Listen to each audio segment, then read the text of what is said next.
Hello पिलामाने एही video रे प्रथम श्रेणीर एफएलएन बहिर गपटिए पढ़िबा।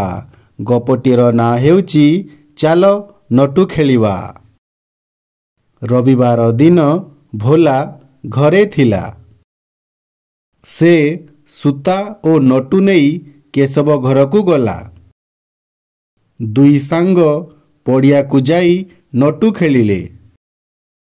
एतिकी बेले हेमा पड़िया को आसिला। हेमा पाखरे नटू नथिला। तार भी नटू खेलिबा को मन हेला। ए कथा केशव जानी पारिला। से भोला को कहिला, आमे दुहे हेमा को साथी रे खेलाइबा।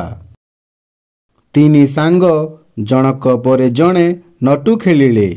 समस्ते खुशी हेले। एबे एकाठी होई समस्ते खेलिले। तो पिला माने एही गपरु आमे कोन शिखिले? सांग मानक सहित मिलीमिशी एकाठी खेलिबा उचित।